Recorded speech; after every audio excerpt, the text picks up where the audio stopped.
कहानी की शुरुआत एक सीक्रेट लैब से होती है जहां मासूम बच्चों पर एक्सपेरिमेंट करके उन्हें हथियार बनाया जा रहा था। उन बच्चों में मैं भी शामिल थी। एक दिन मौका पाकर मैं वहां से जंगल के रास्ते भाग निकली। डॉक्टर के गुंडे मेरे पीछे पड़े, लेकिन वे मुझे ढूंढ नहीं पाए। जब लैब की इंचार्ज डॉक्टर बाक मेरे कमरे में दाखिल हुई तो वहां का मंजर खौफनाक था। दीवारें खून से रंगी थीं और हर तरफ सिर्फ लाशें बिखरी थीं। उन सबको मैंने ही मौत के घाट उतारा था। डॉक्टर बाक ने देखा कि मेरे हमले के बाद भी कुछ बच्चे अभी जिंदा थे, लेकिन उसने क्रूरता की हद पार कर दी। उसने हुक्म दिया कि उन सभी के सिर में गोली मार दी जाए ताकि कोई सबूत न बचे। इसके बाद हम नोबलमैन को देखते हैं जो मुझे पकड़ने की कोशिश में बुरी तरह घायल हो गया था। डॉक्टर बाक ने उसे फटकारते हुए इलाज के लिए भेज दिया और मिस्टर चोई को ऑर्डर दिया कि हेडक्वार्टर में खबर कर दे कि वो लड़की मर चुकी है, क्योंकि लैब की दवा के बिना वो तड़प तड़प कर मर जाएगी। अगले दिन एक किसान अपनी गायों को चारा डाल रहा था, तभी उसकी नजर मुझ पर पड़ी। मैं वहां बेहोश पड़ी थी और मेरा पूरा शरीर खून से लथपथ था। वो तुरंत मुझे उठाकर डॉक्टर के पास ले गया। जांच के बाद डॉक्टर ने बताया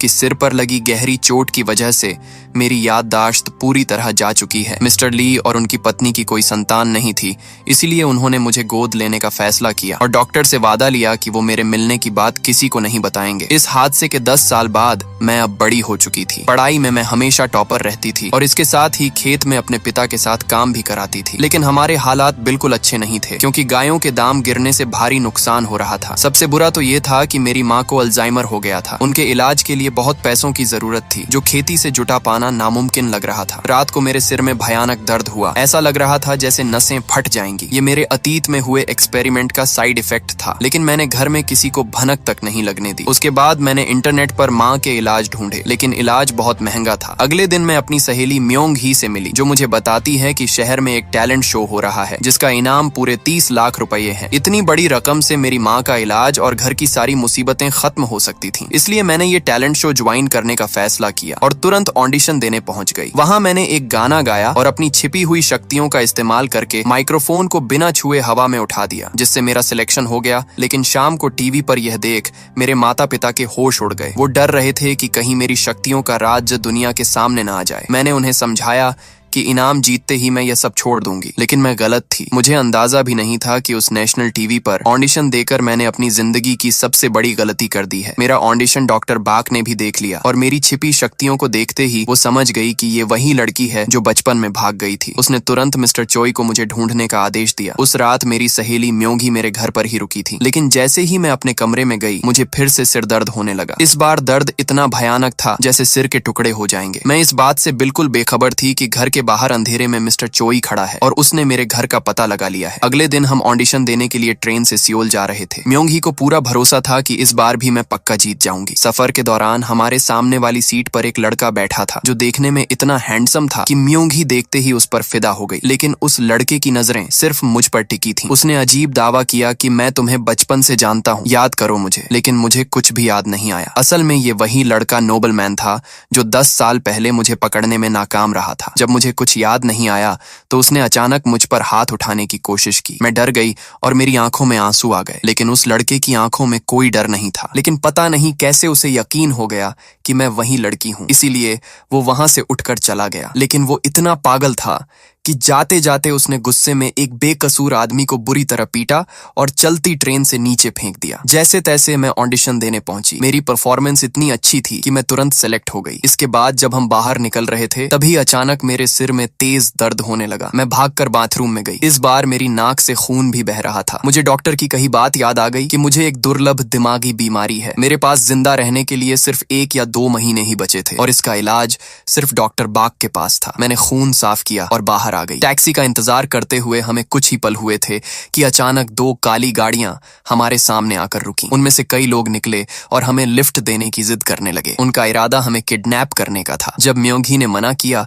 तो उन्होंने हमें घेर लिया, लेकिन मौका मिलते ही हम दोनों वहां से भाग निकले। हम किसी तरह अपने होम टाउन तो पहुंच गए, लेकिन वहां काफी सन्नाटा था। बहुत देर इंतजार करने के बाद भी कोई बस नहीं आई। तभी वहां नोबलमैन अपनी गाड़ी लेकर आ गया। उसने झूठ बोला कि बस कुछ किलोमीटर दूर पंचर हो गई है और हमें लिफ्ट ऑफर की, लेकिन ट्रेन वाले हादसे के बाद मैं उसके साथ जाने की गलती नहीं कर सकती थी। तभी उसने मुस्कुराते हुए कहा, तुम्हें जल्दी घर जाना चाहिए, तुम्हारे माता पिता बूढ़े हैं, क्या होगा अगर उन्हें कुछ हो जाए। यह धमकी सुनते ही मैं पागलों की तरह अपने घर की ओर दौड़ी। जब मैं घर पहुंची तो मैंने देखा कि मेरे माता पिता सही सलामत थे और म्योंग ही के पिता के साथ गेम खेल रहे थे। मुझे एहसास हो गया कि यह सिर्फ तूफान से पहले की शांति थी। इसी बीच हम देखते हैं कि एक वैज्ञानिक जब अपने घर लौटा तो उसने पाया कि नोबलमैन ने उसके पूरे परिवार की बेरहमी से हत्या कर दी है। जब उसने नोबलमैन से पूछा कि उसने उसके परिवार को क्यों मारा, तो नोबलमैन के साथ खड़ी लड़की ने जवाब दिया कि हमें हेडक्वार्टर से सिर्फ तुम्हें मारने का आर्डर मिला था, लेकिन उसमें कोई मजा नहीं आता। इसके साथ ही उन्होंने उस वैज्ञानिक को भी मार डाला। फिर नोबलमैन एक बॉडीगार्ड के पास गया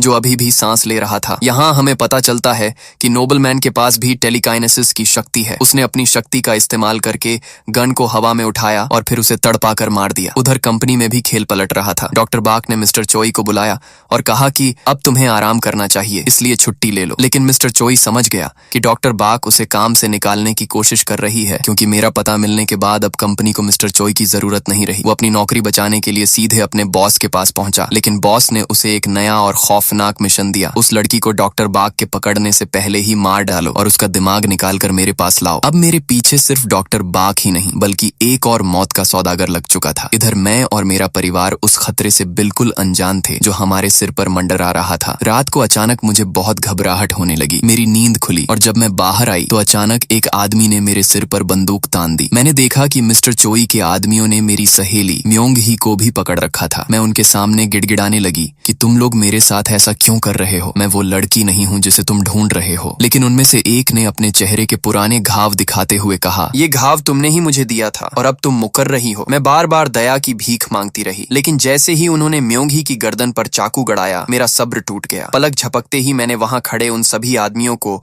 मौत के घाट उतार दिया। मैंने आखिरी बचे आदमी को ठंडी आवाज में कहा, मैंने कहा था ना कि मैं वो नहीं हूँ, क्या तुम्हें एक बार में समझ नहीं आता? और ये कहकर उसे भी खत्म कर दिया। म्योंग ही मेरा ये खौफनाक रूप देखकर बुरी तरह डर गई थी और जब मुझे होश आया तो मुझे खुद यकीन नहीं हो रहा था कि ये सब मैंने अकेले कैसे कर दिया। तभी नोबलमैन वहां आया और जोर जोर से तालियां बजाते हुए बोला, वाह, लगता है तुम्हारी यादें वापस आ रही हैं। सच कहूं तो एक पल के लिए मैं भी तुम्हारी इस मासूमियत से धोखा खा गया था। नोबलमैन ने म्योंग ही की तरफ देखकर उसे कहा, क्या तुम्हें ये अजीब नहीं लगती? खेती करना, घर का काम करना, फिर तुम्हारे साथ घूमना, तुमने कभी इसे पढ़ते हुए देखा है क्या? फिर भी ये हर साल क्लास में टॉप कैसे करती है? अगर ये चाहे तो पूरे देश में टॉप कर सकती है। किसी भी भाषा को एक बार सुनकर सीख सकती है, लेकिन ये जानबूझकर ऐसा नहीं करती ताकि किसी को इस पर शक न हो। म्योंग ही को अभी भी यकीन नहीं हो रहा था, जिससे नोबलमैन थोड़ा निराश हुआ। उसने मुझे धमकी देते हुए कहा, देखो, हम शरीफ लोग हैं, खून खराबा नहीं चाहते। अगर तुम्हें अपनी याददाश्त और अपना अतीत जानना है तो चुपचाप मेरे साथ चलो, वरना तुम्हारे माता पिता और इस शहर में तुम जिसे भी जानती हो, हम उन सबको मार डालेंगे। मेरे पास कोई और रास्ता नहीं था, इसलिए मैं उनके साथ जाने को तैयार हो गई। इस बीच हम लोग हेडक्वार्टर पहुंच गए। बाहर से देखने में ये जगह एकदम खंडहर लग रही थी, लेकिन अंदर डॉक्टर बाक की सीक्रेट लैब थी। वहां पहुंचते ही उन्होंने मुझे एक कुर्सी से कसकर बांध दिया। मैं भी जानबूझकर बंध गई और डरने का पूरा नाटक करती रही। मैं उनसे पूछती रही कि ये कौन सी जगह है, तुम लोग क्या कर रहे हो? डॉक्टर बाक ने मुझे वो इंजेक्शन दिया जिससे मुझे अपने अतीत की सारी धुंधली यादें वापस आ गईं, कि कैसे उसने मुझे बनाया था और कैसे वो हम सबको मारना चाहती थी। उसने बताया कि मेरी शक्तियां ही मेरी जान ले रही हैं और बिना इस इलाज के मेरा दिमाग फट जाएगा। तभी मेरी नाक से खून बहने लगा और मेरी हालत खराब होने लगी। तब डॉक्टर बाक ने मुझे वो नीला इंजेक्शन लगाया और बताया कि ये मेरी तरफ से एक गिफ्ट है। दवाई अंदर जाते ही मेरा सारा दर्द चुटकियों में गायब हो गया और मुझे ऐसी ताकत महसूस हुई जो पहले कभी नहीं हुई थी। डॉक्टर बाक ने बताया कि जिंदा रहने के लिए तुम्हें हर महीने ये इंजेक्शन लेना होगा, वरना तुम्हारा सर फट जाएगा और तुम मर जाओगी। उसे लगा कि अब मैं उसकी मुट्ठी में हूँ, लेकिन तभी कोने में खड़े नोबलमैन को शक हो गया। वो समझ गया कि कुछ तो गड़बड़ है। उसे एहसास हुआ कि मुझे यहाँ पकड़कर नहीं लाया गया, बल्कि मैं खुद अपनी मर्जी से यहाँ आई हूँ ताकि मुझे वो इलाज मिल सके। जब डॉक्टर बाक ने मुझसे पूछा, तुम्हें मेरा गिफ्ट कैसा लगा, लेकिन तभी मैं अपना असली रूप दिखाती हूँ और मैंने मुस्कुराते हुए कहा, सच कहूँ तो यह मेरी सोच से भी बेहतर है। और अगले ही पल मैंने वहां खड़े गार्ड को एक ही झटके में जान से मार दिया। मेरा यह रूप देखकर डॉक्टर बाक समझ गई कि उसने मुझे दवाई देकर बहुत बड़ी गलती कर दी है। उसने तुरंत कमरे में जहरीली गैस छोड़ने का ऑर्डर दिया, लेकिन जब धुआं हटा तो मैं वहां थी ही नहीं। मैं छत तोड़कर सीधा कंट्रोल रूम पहुंची और वहां के सारे गार्ड्स को मार गिराया। आया। मैंने डॉक्टर बाग पर गन तानी और उसे बताया, तुम्हें क्या लगा, मैं तुम्हें भूल गई। एक भी दिन ऐसा नहीं बीता जब मुझे वो दिन याद न आया हो जब तुमने मुझे मारने की कोशिश की थी। मैंने उसे समझाया कि मुझे पता था मेरा वक्त खत्म हो रहा है और तुम्हें ढूंढना मुश्किल था, इसलिए मैंने अपनी पूरी प्लानिंग बदल दी। मैंने याददाश्त खोने का नाटक किया और जानबूझकर टीवी पर ऑडिशन दिया ताकि तुम लोग खुद चलकर मेरे पास आओ। मुझे बस वो इंजेक्शन चाहिए था। फिर मैंने डॉक्टर बाग के पैर में गोली मारी और पूछा, अब बता दवाई का फार्मूला कहाँ है। उधर बाहर नोबलमैन और मिस्टर चोई के आदमियों के बीच गोलीबारी शुरू हो गई थी। मैं डॉक्टर बाग को घसीट कर ले जा रही थी कि तभी नोबलमैन वहां आ गया और उसने मुझ पर जोरदार हमला किया, लेकिन मुझे रत्ती भर भी दर्द नहीं हुआ। मैंने उसे कहा, मुझे तुम्हें उसी दिन मार देना चाहिए था। उसके बाद वो मुझ पर टूट पड़ा, लेकिन सच कहूं वो मेरे सामने कुछ भी नहीं था। मैंने उसे जमीन पर पटका और कहा, तू तब भी कमजोर था और आज भी कमजोर है। नोबलमैन को गुस्सा आया, उसने पूरी ताकत लगाई, लेकिन मैंने उसे बुरी तरह पीटा। मैं उसे बार बार थप्पड़ मार रही थी, यह एहसास दिलाने के लिए